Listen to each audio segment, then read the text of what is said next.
സിന്ദൂരം. രചന Jasmine. അവതരണം സാലിം കരുളായി. നന്ദു പറഞ്ഞു തീർന്നതും പ്രതാപൻ അവൾ ഒന്നുകൂടെ അദ്ദേഹത്തിന്റെ നെഞ്ചിലേക്ക് അണച്ചു പിടിച്ചു. അവളുടെ വാക്കിൽ അദ്ദേഹത്തിന്റെ കണ്ണുകൾ നിറഞ്ഞിരുന്നു. ഇതുപോലൊരു തുണയെ മകന് നൽകിയ ദൈവത്തോട് 1000 തവണ അദ്ദേഹം നന്ദി പറഞ്ഞു. എന്നാ ഇനി സമയം കളയുന്നില്ല, ഞാൻ പോവാ. എന്തുണ്ടെങ്കിലും വിളിക്കണം. ഒരു വിളിക്കപ്പുറത്ത് ഞാനുണ്ടാകും. പ്രാർത്ഥിക്കണം. ഞാൻ പോകുന്ന കാര്യം വേഗം സാധിച്ച് നിങ്ങളുടെ അടുത്തേക്ക് തിരികെ വരാൻ മോൾ ആത്മാർത്ഥമായി തന്നെ പ്രാർത്ഥിക്കണം. നിറകണ്ണുകളോടെ വീണ്ടും വീണ്ടും അദ്ദേഹം അവളത് ഓർമ്മിപ്പിക്കുമ്പോൾ അവൾ തലയാട്ടി.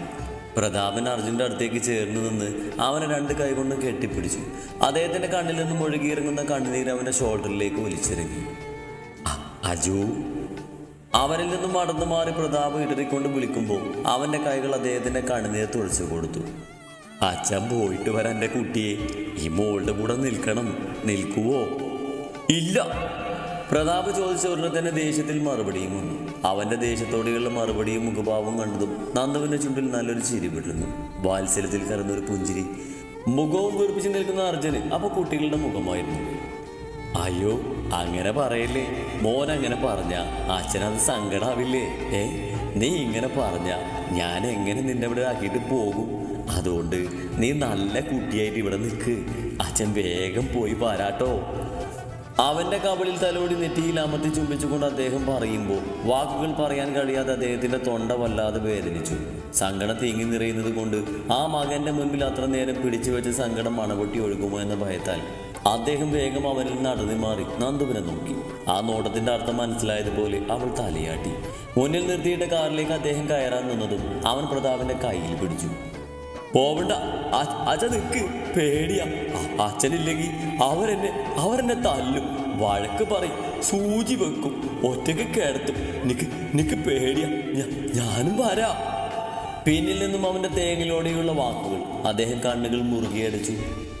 എന്തിനാ ഈശ്വര ഇങ്ങനൊരു പരീക്ഷണം? തിരിഞ്ഞു നോക്കാതെ അവൻ്റെ കൈ വേർപ്പെടുത്തിക്കൊണ്ട് അദ്ദേഹം കാറിൽ കയറി. ആ കാർ ദൂരേക്ക് പോയി മറയുമ്പോൾ ഓടാൻ നിന്ന് അവൻ്റെ 2 വശവും ചേർന്ന് അവനെ മുറുകെ പിടിച്ചിരുന്നു മാധവനും നന്ദുവും. അജു മോനെ. ദൂരേക്ക് പോകുന്ന കാറിനെ ചൂണ്ടി എന്തൊക്കെയോ പറഞ്ഞ് കരയുന്ന അവനെ മാധവൻ സങ്കടത്തിൽ വിളിച്ചു. അവനത് ശ്രദ്ധിക്കുന്നില്ലെന്ന് കണ്ടതും അദ്ദേഹം ബലം പിടിച്ചുകൊണ്ട് അവൻ അദ്ദേഹത്തിന് നേരെ തിരിച്ചു നിർത്തി. നിന്റെ അച്ഛനൊരു ആവശ്യത്തിന് പോവല്ലേ? അപ്പം നീ ഇങ്ങനെ കരഞ്ഞ് സങ്കടപ്പെട്ട അവന് വിഷമാവില്ലേ? നല്ല കുട്ടിയായി ഇവിടെ ഞങ്ങളുടെ കൂടെ നിന്നാ നിന്റെ അച്ഛൻ വേഗം വരും.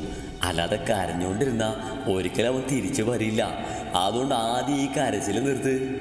മാധവൻ പറയുമ്പോൾ ശബ്ദത്തിൽ കരഞ്ഞിരുന്ന അവൻ്റെ ശബ്ദം കുറഞ്ഞു. അപ്പോഴും അവൻ്റെ തേങ്ങലുകൾ അവിടെ കേട്ടു. ശബ്ദമില്ലാതെ കരയുന്നുണ്ടെങ്കിലും കണ്ണിൽ നിന്നും വരുന്ന കണ്ണുനീർ അവൻ തുടച്ചു നീക്കുന്നുണ്ട്. നോട്ടം അപ്പോഴും ആ കാറ് പോയ വഴിയായിരുന്നു. നന്ദു അവനെ തന്നെ നോക്കി നിന്നു. ആദ്യമായി ഒരു കുട്ടിയെ സ്കൂളിലാക്കി അച്ഛൻ മടങ്ങി പോകുന്ന പോലൊരു ഭാവമായിരുന്നു മുന്നിൽ നിൽക്കുന്ന ആരോഗ്യവാനായ ചെറുപ്പക്കാരനിൽ അവൾ ആ നേരം കണ്ടത്. അവൾക്ക് പാവം തോന്നി. എങ്ങനെ അവൻ ഇങ്ങനെ ആയെന്നോ എന്തുകൊണ്ടായെന്നോ ഒന്നും അറിയില്ലെങ്കിലും കരയാൻ മാത്രം അറിയുന്ന അച്ഛൻ്റെ ജീവനായി കാണുന്ന ഒരു മകൻ മാത്രമാണെന്ന് അവൾക്ക് മനസ്സിലായി. കരഞ്ഞു മൂക്കും വലിച്ചുകൊണ്ട് നിൽക്കുന്നവൻ്റെ മുഖത്തേക്ക് നോക്കി നിൽക്കുമ്പോഴാണ് മുന്നിലൊരു കാറ് വേഗത്തിൽ കൊണ്ടു നിർത്തിയത്. അതിലേക്ക് കണ്ണുകൾ പായിച്ച നിമിഷം തന്നെ എന്തോന്ന് പാഞ്ഞു വന്ന് അവളുടെ കഴുത്തിൽ പിടിച്ചിരുന്നു. ഒരു നിമിഷം അവൾ ഞെട്ടിക്കൊണ്ട് ആ കൈയിലേക്കും ആ കൈകളുടെ ഉടമയിലേക്കും കണ്ണ് പായിച്ചു. നീ ഏതാടി നായിൻ്റെ മോളെ? കാശിന് ആവശ്യമുണ്ടെങ്കിൽ വല്ലവരുടെയും വീട്ടിൽ പോയി അടുക്കള പണിയെടുത്ത് ജീവിക്കണി പുന്നാറ മോളെ. അല്ലാതെ അനിയൻ്റെ ജീവിതം തോലക്കാൻ കെട്ടിയെടുത്താലുണ്ടല്ലോ കൊല്ലും ഞാൻ. ഒരു പൂച്ചക്കുഞ്ഞു പോലും അറിയാതെ കൊന്ന് തള്ളും ഞാൻ. അവൾക്ക് മുന്നിൽ നിൽക്കുന്നവൻ അവൾക്ക് നേരെ ചീറുമ്പോൾ കാര്യങ്ങളുടെ ഏകദേശ ധാരണ അവൾക്ക് കിട്ടിയിരുന്നു. മാധവൻ അവൻ്റെ കൈകൾ അവളുടെ കഴുത്തിൽ നിന്നും മാറ്റാനും എന്തൊക്കെയോ പറയാനും ശ്രമിക്കുന്നുണ്ട്. എന്നാൽ അതൊന്നും അവൻ കേൾക്കുന്നത് പോലും ഉണ്ടായിരുന്നില്ല. അവസാനം ഇതൊരു നടക്ക് പോകില്ലെന്ന് മനസ്സിലായി അവൾ വലത്തെ കൈ ഉയർത്തി അവൻ്റെ കണ്ണിലൊന്ന് കുത്തി. കണ്ണിൽ അവളുടെ വിരൽ കുത്തിയ സമയം തന്നെ അവൻ്റെ കൈകളുടെ മുറുക്കം അവളുടെ കഴുത്തിൽ നിന്നായിരുന്നു. ആ നിമിഷം തന്നെ നന്ദുവിൻ്റെ നെഞ്ചിൽ ആഞ്ഞു തള്ളി അവനെ കാറിലേക്ക് ചേർത്ത് നിർത്തി അവനെ 2 കൈ പിന്നിൽ ലോക്കാക്കി പിടിച്ച് മുട്ടുകാല് കൊണ്ട് അവൻ്റെ വയനിട്ടൊരു കിക്ക് വെച്ച് കൊടുത്തു. ആ വേദനയിൽ കുറച്ചു നേരം അവൾ പറയാനുള്ളത് കേൾക്കാനുള്ള മനസ്സ് കാണിക്കാനായിരുന്നു. ചേട്ടൻ ആരാ എന്താ എന്നും എനിക്കറിയില്ല, പക്ഷേ എൻ്റെ ദേഹം നൊന്താ ആരായാലും ഞാൻ കയറി പൊട്ടിക്കും. പിന്നെ ഇത്ര നേരം ചേട്ടൻ വായിട്ടയച്ചിൽ കുറച്ചൊക്കെ ശരിയുണ്ടെന്നുള്ളത് കൊണ്ടാണ് ഞാൻ മിണ്ടാതെല്ലാം കേട്ടു നിന്നത് എന്ന് കരുതി വേണ്ടാത്ത വർത്താനം പറയരുത്. ചേട്ടൻ്റെ അനിയനെ കേട്ടാന്ന് പറഞ്ഞ് ക്യാഷ് വാങ്ങിയതും വിവാഹം കഴിക്കാമെന്ന് പറഞ്ഞത് ഞാനല്ല. അത്രയും പറഞ്ഞുകൊണ്ട് അവൻ്റെ 2 കൈകളും അവൻ്റെ കയ്യിൽ നിന്നും എടുത്തു മാറ്റി. അപ്പോഴും ഒന്നും മനസ്സിലാവാതെ അവൻ വായും തുറന്ന് അവളെ നോക്കി നിൽക്കുവാണ്. നേരത്തെ കണ്ട ദേഷ്യമൊന്നും അവൻ്റെ മുഖത്തുണ്ടായിരുന്നില്ല. അത്ഭുതമായിരുന്നു. ഇത് പെണ്ണ് തന്നെയല്ലെന്നൊരു ഭാവം. കാരണം ചെക്കൻ്റെ ജീവിതത്തിൽ അങ്ങനെ ഒരു അനുഭവം ആദ്യമായാണ്. മാധവന്റെ മുഖത്തും അങ്ങനെ ഒരു ഭാവം തന്നെയായിരുന്നു. എന്നാൽ അജു മാത്രം ഇപ്പൊ കരയുന്ന പോലെ അവളെ പേടിയോടെ നോക്കി നിൽക്കുന്നുണ്ട്. ഈ രാക്ഷസിയുടെ കയ്യിലല്ലേ എൻ്റെ അച്ഛനെ ഏൽപ്പിച്ചിട്ട് പോയതെന്നൊരു പേടിയായിരുന്നു അവൻ്റെ ഉള്ളിലെന്ന് തോന്നുന്നു. അവളെ വിമട്ടാതെ നോക്കി പേടിച്ച് നിൽക്കുവാണ് അവൻ. മാധവന്റെ മുഖത്ത് ഞെട്ടിൽ മാറി മുന്നോട്ട് നോക്കിയപ്പോൾ കണ്ടു വായും തുറന്ന് നന്ദവനെ തന്നെ നോക്കി നിൽക്കുന്നവനെ. ഡാ ജിത്തു. അവൻ്റെ ആ പാവം കണ്ടത് മുത്തശ്ശനൊരു ചിരിയോടെ അവനെ തട്ടി പിടിച്ചു.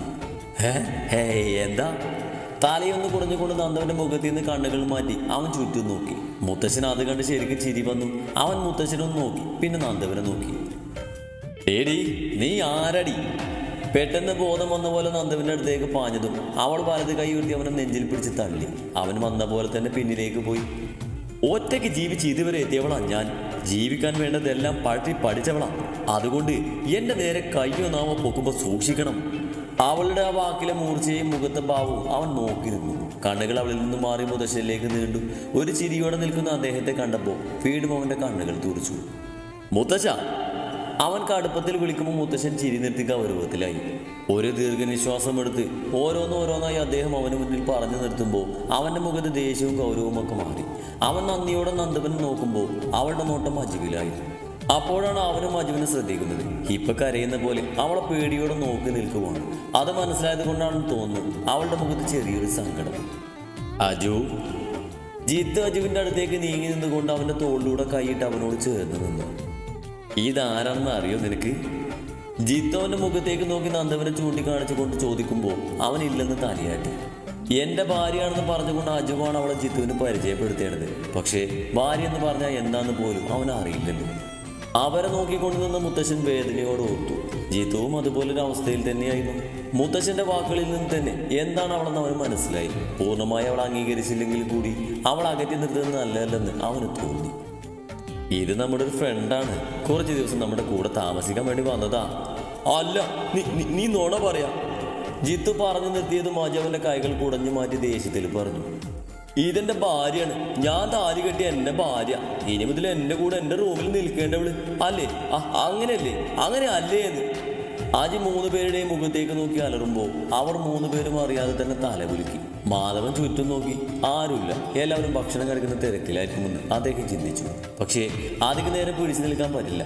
വേഗം വീട്ടിലേക്ക് പോകണമെന്ന് അദ്ദേഹം മനസ്സിൽ ഉറപ്പിച്ചു. എന്നാരും പറ്റിക്കാൻ നോക്കണ്ട. എന്നോട് എല്ലാ സേതും ഇന്നലെ പറഞ്ഞു. ഇത് താലിയാണെന്നും ഇത് കെട്ടിയ ആള് പിന്നെ എപ്പോഴും എൻ്റെ കൂടെ തന്നെ കാണുന്നൊക്കെ പറഞ്ഞു.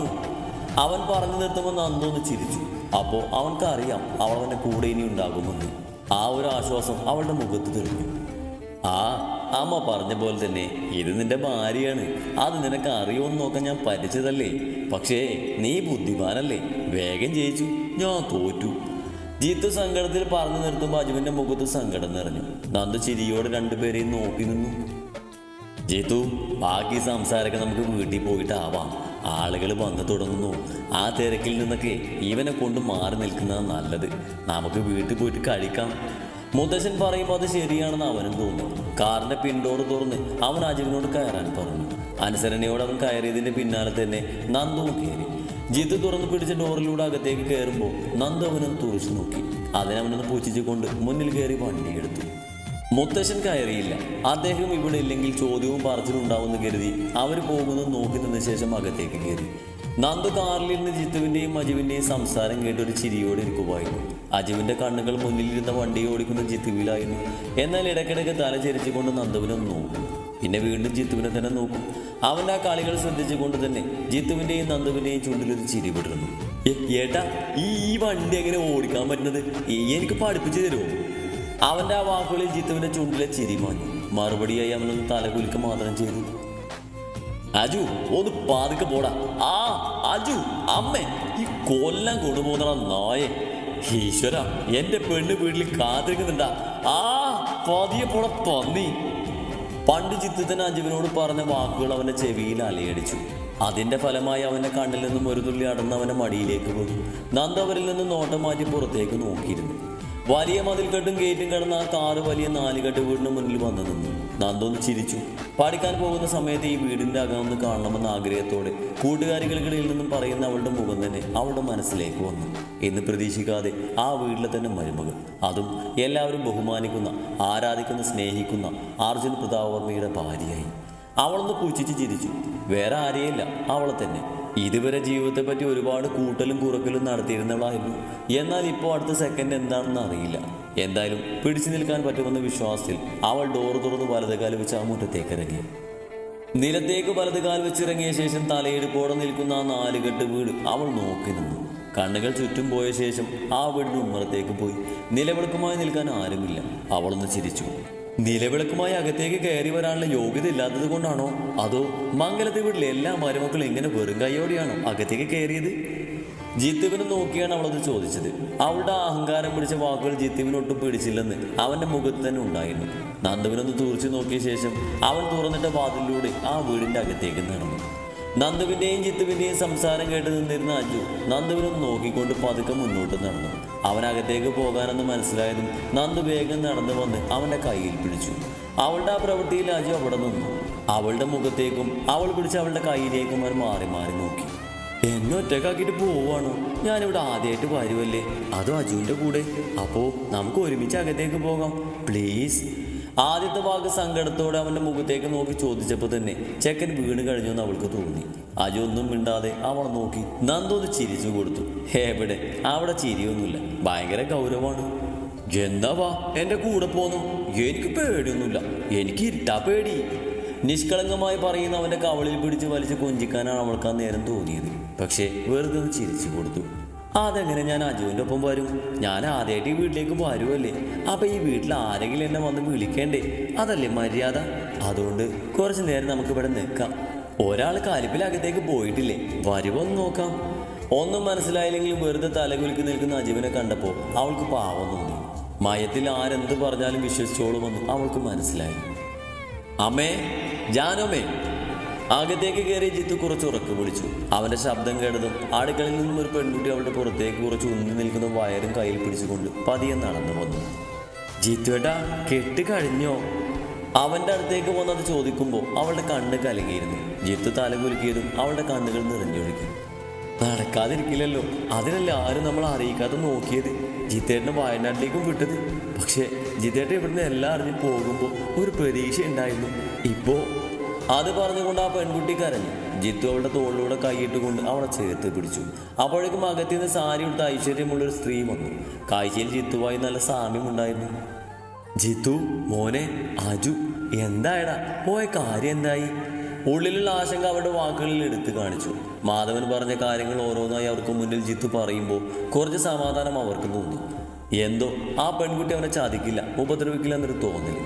കാശിന് വേണ്ടിയാണെങ്കിൽ അത് നല്ലൊരു പെൺകുട്ടി ആവില്ലെന്നായിരുന്നു അവരുടെ ഉള്ളിൽ. എന്തായാലും അമ്മ ഒരു നിലവിളിക്കൽ തന്നെ കൂടെ വാ, അവൻ എൻ്റെ കൂടെ വന്നിട്ടുണ്ട്. ഇപ്പം ഈ മുസ്റ്റിൽ കാണിക്കുന്നത് ശരിയല്ലല്ലോ, വാക്കിലും നോക്കിലൊക്കെ ഒരു അഹങ്കാരിയാണ്. എന്നാലും പൂർണ്ണമായി അവളെ മനസ്സിലാക്കുന്നത് വരെ അടുക്കാനോ അകലാനോ നിൽക്കുന്നത് ശരിയല്ല. അതുകൊണ്ട് നിങ്ങൾ വാ. ജിത്ത് ഗൗരവത്തിൽ പറയുമ്പോൾ രണ്ടുപേരും തലകുലുക്കി. ശേഷം ജിത്ത് പുറത്തേക്ക് നടന്നു. പുറത്തേക്ക് ചെന്നപ്പോൾ അജുവിൻ്റെ കൈയും പിടിച്ച് അവൻ്റെ മുഖത്തേക്ക് തന്നെ നോക്കി നിൽക്കുന്നവളെയാണ് കണ്ടത്. അജു വേറെ ഏതോ ലോകത്താണ്. പക്ഷേ ഇടയ്ക്കിടെ കളവ് പിടിച്ച് അവൻ്റെ കയ്യിലേക്ക് നോക്കുന്നുണ്ട്. അത് കണ്ട് ജിത്തുവിൻ്റെ ചുണ്ടുകൾ അവനറിയാത്തതിനൊന്നും വിടുന്നു. ജിത്തു പുറത്തേക്ക് വന്നു. നന്ദു അജുവിൻ്റെ കയ്യിൽ നിന്ന് കൈ വേർപ്പെടുത്തിക്കൊണ്ട് മുന്നിലേക്ക് നോക്കി. ജിത്തു ഒരു ചിരിയോടെ അവരെ നോക്കി നിൽക്കുവാണ്. അവർക്ക് പിന്നാലെ തന്നെ ജാനുവും നിലവിളക്കുമായി അവൻ്റെ അമ്മയും വന്നു. ഒറ്റ നോട്ടത്തിൽ അത് ജിത്തുവിൻ്റെ അമ്മയാണെന്ന് നന്ദുവിനും മനസ്സിലായി. നേരത്തെ അജു പറഞ്ഞ സേതുമ്മ.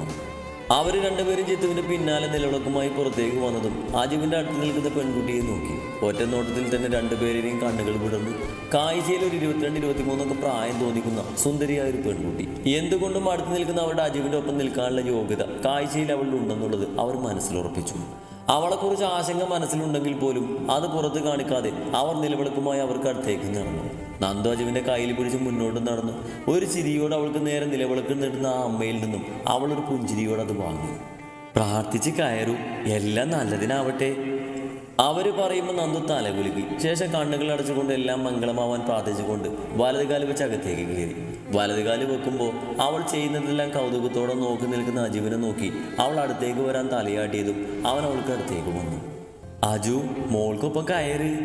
അവർ പറയുമ്പോൾ അജു അവൾക്കടുത്തേക്ക് നിന്നുകൊണ്ട് അവർക്കൊപ്പം കയറി. രണ്ടുപേരും ഒപ്പം ആ വീട്ടിലെ പടികൾ കയറുമ്പോൾ അത് നോക്കി നിന്ന 3 പേരുടെയും കണ്ണുകൾ എന്തിനു വേണ്ടി നിറഞ്ഞു. നിലവിളക്കുമായി നന്ദു അകത്തേക്ക് കയറുമ്പോൾ അജു അവൾക്കൊപ്പം അകത്തേക്ക് കയറി. ഹാളിലെത്തിയതും അവൾ ചുറ്റുമൊന്ന് നോക്കി. പൂജാമുറിയാണെന്ന് തോന്നുന്ന റൂമിലേക്ക് അവൾ നടക്കുമ്പോൾ പിന്നാലെ അവനും ഉണ്ടായിരുന്നു. നിലവിളക്ക് ആ റൂമിൽ വെച്ച് കൈകൾ കൂപ്പി പ്രാർത്ഥിക്കുമ്പോൾ അവനും അതുപോലെ പ്രാർത്ഥിച്ചു. അവൾ പറയുന്നതൊന്നും കേൾക്കാനില്ലാത്തത് കൊണ്ട് വെറുതെ അവളുടെ മുഖത്തേക്ക് നോക്കി കൈകൾ കൂപ്പി നിന്നു. ഈ കുട്ടി എന്തൊന്നും പറയാത്തത്? അതായിരുന്നു അവൻ്റെ മനസ്സിൽ. സേതമ്മയുടെ കൂടെ പ്രാർത്ഥിക്കുമ്പോൾ സേതമ്മ പറയുന്നത് അവൻ അതുപോലെ പറയാറാണ് പതിവ്. അതുകൊണ്ടാണ് അവനത് പറഞ്ഞത്. അത് കേട്ട് നന്ദു അവൻ്റെ മുഖത്തേക്ക് നോക്കി.